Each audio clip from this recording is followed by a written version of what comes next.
Hi and welcome back to ScottiesTech.Info. I'm Scotty with my co-host Cletus, and today I'm going to explain how to solve any techie problem without using a baseball bat.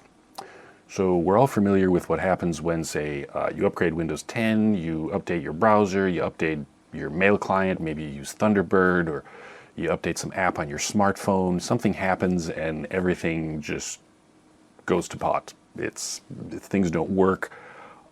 You lose all your bookmarks. A Windows update somehow removes programs, or one of your existing programs doesn't work, and of course this is very frustrating. So obviously when these problems occur, you can't get any work done. And of course we all use computers and gizmos to get work done, so this becomes very frustrating. So generally speaking, when you're having a techie problem, you become frustrated, annoyed, angry, sometimes even sad. Techie problems have actually been known to make people weep.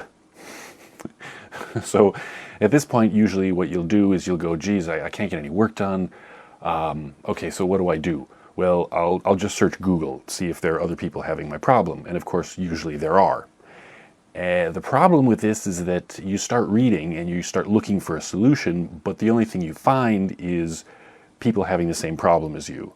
And sometimes you'll find forum threads and they're 20 pages long, and so you start reading and you read maybe the first 3 or 4 pages of the thread, and all you're really seeing is, yeah, I'm having the same problem. Yeah, I'm having the same problem. Yeah, me too. You know, I tried this, it didn't work. I'm going to move to a Mac. I'm going to switch from Windows 10 to Linux, you know, blah, blah, blah.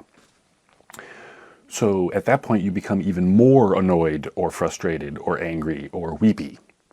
So why do we actually fail at solving technical problems?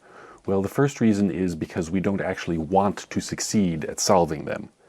So generally what happens is you sort of try to DIY it and fix it yourself, but you have a very limited amount of knowledge. So then, as I say, you go searching and you read things on a forum, and what should actually happen is when you see these other people that have your problem, this should give you confidence that, I'm not alone in this.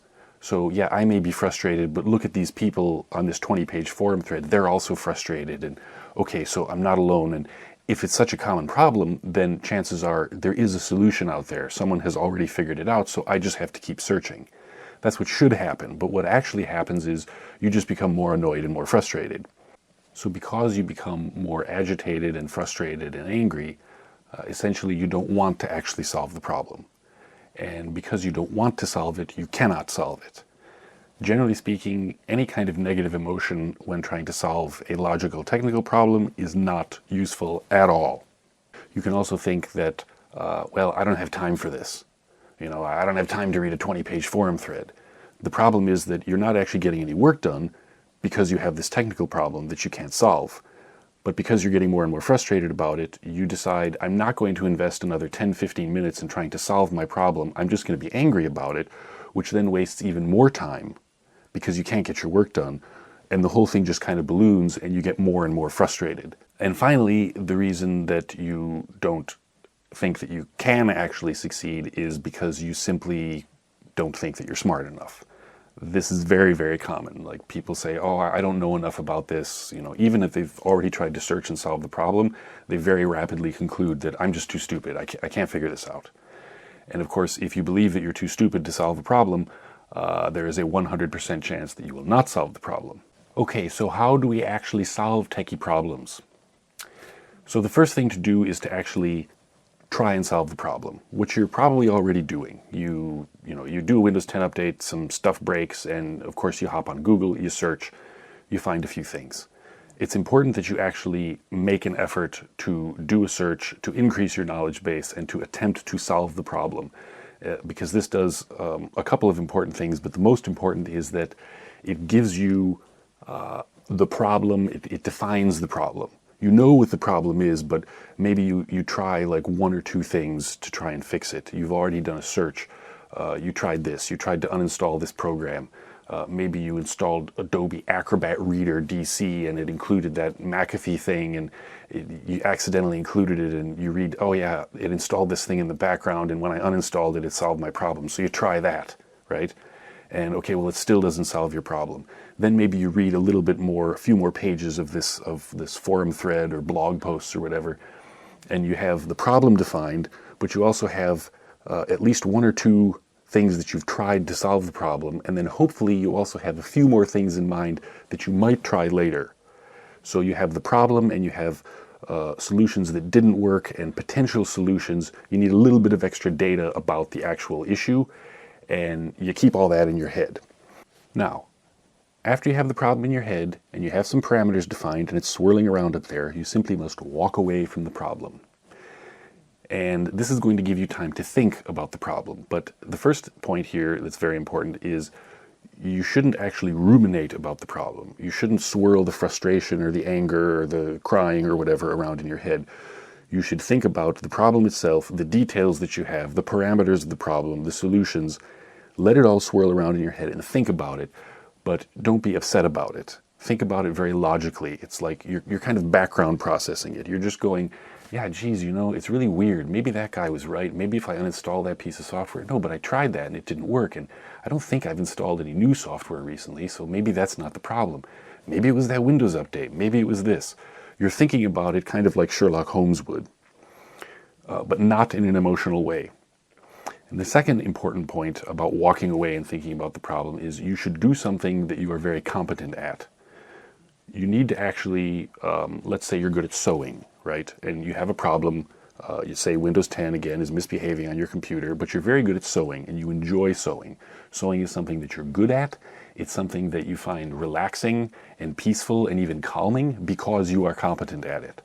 So you go off and you do your sewing or whatever other activity it is that you're good at, that you're competent at, and while you're doing that, almost automatically, in the background, you're thinking about your techie problem. And this is very important because you don't want to compound your frustration by, I'm thinking about the techie problem and I'm trying to be reasonable, but instead of sewing, I'm going to go off and I'm going to build a piece of furniture. But I've never done woodworking before. So not only am I frustrated about the techie problem that I'm thinking about, but now I'm even more frustrated because the stupid wood isn't working and the router doesn't work right. And then now you have two things to be frustrated about and you're simply convincing yourself that you're an idiot.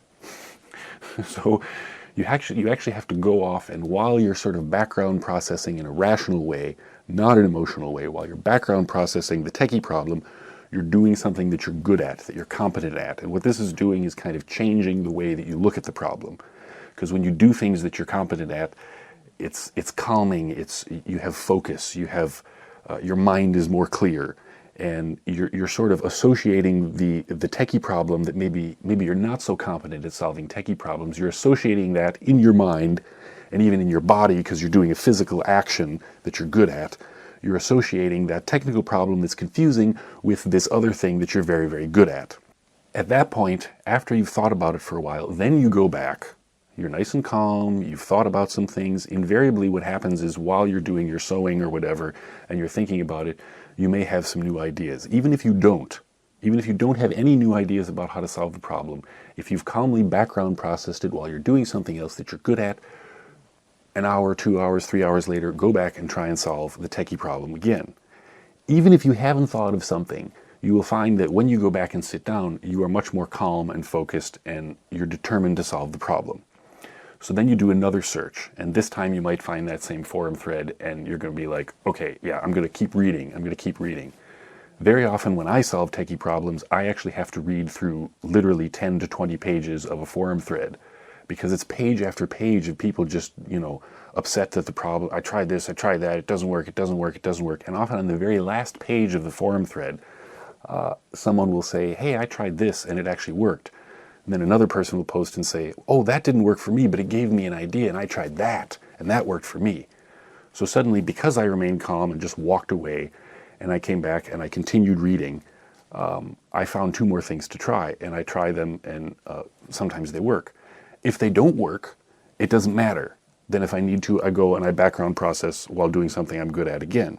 You just keep repeating this process and this makes it so that you are calm and collected when you're trying to solve the problem. So in the end, the important thing is if you have to repeat this process 50 times, do it. The most important thing is that you do not give up.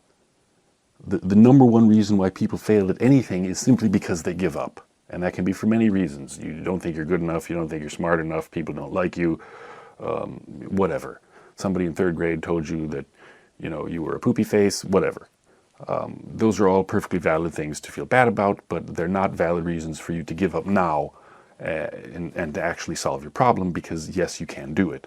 So you must be determined and dedicated to solve the problem, and you get there by removing the emotional load of the problem.